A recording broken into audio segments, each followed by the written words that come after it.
Hey there guys, how's it going? It's Afraidnot and welcome to my top 5 games of 2014. Now you're probably thinking this is a little bit late, which it is. I wanted to bring this video out in January, but I got a lot of games over Christmas and my birthday. My birthday was shortly after Christmas and I got a lot of games then as well. I got a load of vouchers, I've gone out and bought games and etc etc. But yeah, I wanted to give every single game that I've got a fair crack, because if I was to rush this out on the 1st of January, I would have had 10 days with some games, you know, and it's just that isn't enough time to really come up with a really good judgment call on it. So these aren't really reflected in my top 5, but you know, I wanted to consider them at least. So hope you enjoyed the video, and yeah, so let's start with number 5.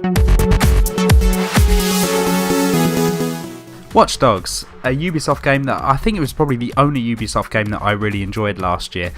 It was overhyped, it really was. It really didn't meet expectations to, I think, everyone who was expecting this game was expecting better graphics and probably better gameplay and maybe a little bit more innovation, but I really did enjoy it, to be honest. As soon as I sat down and played it, I had really good fun playing it. I completed the story, I'd done most of the side missions, not all of them. I've actually still got the game, so I might go back to it one day.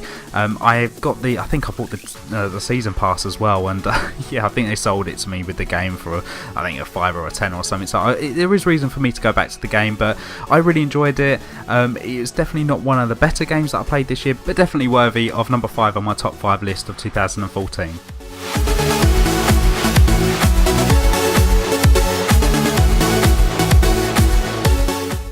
At number 4, I've got Forza Horizon 2, which without a doubt is my favourite racing game of 2014. Now, some of you guys may know I do like a racing game from time to time. Although it's not my favourite genre, I do like to buy at least one a year. Now, going into 2014 at the beginning of it, I was thinking that perhaps The Crew will probably be my favourite racing game, or the one that I buy, that I play and play and play. But it turned out that it wasn't the case. Forza Horizon 2 just grabbed me straight away. Now, the story is very, very short, but the gameplay is just unbelievable. And coming off the back of Forza 5, I think it was, I hated Forza 5. I couldn't stand it. I love track racing games, but Forza 5 just had something about it that I just didn't like. And the soundtrack to this game, amazing. It really is. It really is my type of music as well. So that's always going to work in its favour. So Forza Horizon 2 is definitely number 4 on my list.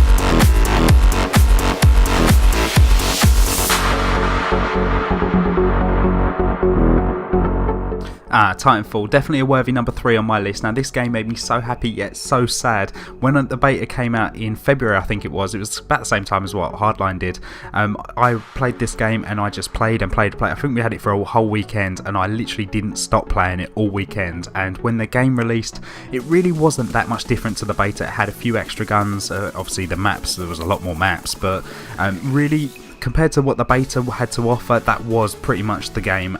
But I spent so many hours. It's definitely worthy of putting on this list, and the amount of hours that I played it, the amount of fun that I had with it. It was a lot of fun. Obviously, it wasn't a very deep game, so therefore the longevity of me playing it sort of lasted. It did last quite a while, more than I think other YouTubers that was kind of uploading it at the same time. I was playing it a lot more, and I think a part of the reason I loved it so much is that I was actually quite good at it. When I started playing, I was dropping sort of 100+ attrition gameplays quite a lot, and if you look over my channel, I was uploading it quite a lot. So that's always a plus. If you're quite good at something, then obviously you're going to keep playing it and enjoying it a lot more. I think they've set the grounds for Titanfall 2. I'm really looking forward to seeing what they've got to offer for Titanfall 2. I can imagine if they've just put obviously Titanfall and just build upon it, you know, and I can't wait to see what they've got to offer when the next one comes out, you know. So there you have it, that's number 3 on my list.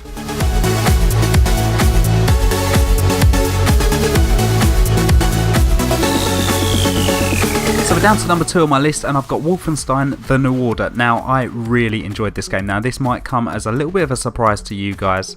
Before this game came out, it had really bad press. Now, I believe that they showed a beta or like a playable demo about 2 months before the release of this game, and what they showed you was probably the most boring mission on this game, and even that wasn't really that boring, but they showcased probably the worst mission they possibly could. So all the people that played it were saying how bad it was and how linear the game is. But when it dropped, I thought, you know what, I'm going to give give it a go, because I've never played a Wolfenstein before, and I know that it's got a really, really good history on it, and I'm so glad that I did pick it up. And I know a few other YouTubers who I was networking with at the time picked it up and was saying exactly the same thing as me, as how good it was. I did actually do an iOwn video, like a little mini review. I'll leave it in the description just in case you guys wanted to check it out. If you guys haven't played this yet, you could probably pick this up really cheap now, and I would recommend this to everyone who enjoys first person shooters. And it had a really old school feel to it as well, which really did, you know, feel nice, you know, going back to the Doom or Quake days. It had that kind of same game mechanics where you had the health and you had to go around and pick up the health packs, and you know, you can overcharge your health. It's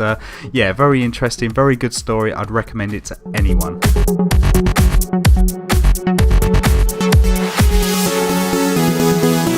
Okay, so my number one game of 2014 is Destiny. Now, this is a game that I really didn't want to put as my number one, but I kind of have to because of the amount of hours that I've just put into this game, and I still put into even to this day. Now, I'm on a little bit of a break at the moment, only because the DLC is kind of a couple of months away, and I'm a little bit burnt out and I'll keep doing the same strikes and the same raids over and over and over. So I'm just on a little bit of a break. I will be going back to it, and I do go back and help out friends whenever they want me to sort of join them, but I do enjoy this game. I really do.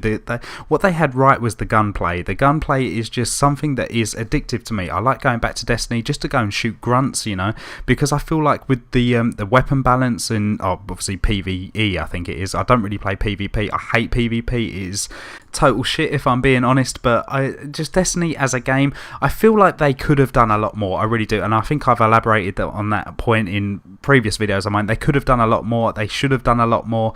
They shouldn't have cut content out, and the story is just crap, but it's so addictive, and it's brought me and my friends back together, and like we all like jump on Destiny and we have fun and we laugh, and you know, I think that's the only reason why I'm gonna have to keep playing it. You know, I have to put it as number one. It's not, I haven't really got a choice, I don't feel, in this countdown. So there you have it, my top 5 games of 2014. I hope you enjoyed the video. If you did, please leave a rating, and if I can get a video chain going, I love it when you guys kind of post your video responses to your channels, and yeah, no, we can get a conversation going here. So let me know what your top 5 games of 2014 were. It wasn't a great year, let's be honest, it really wasn't. I'm hoping this year is going to be a lot better, although there's not really a lot of games that have really been announced to come out this year. I'm really looking forward to E3 to see what they're going to say. So if you do decide to make a video response to this, be sure to send me the link, leave your comments below, and I'll see you next time. Take care, guys.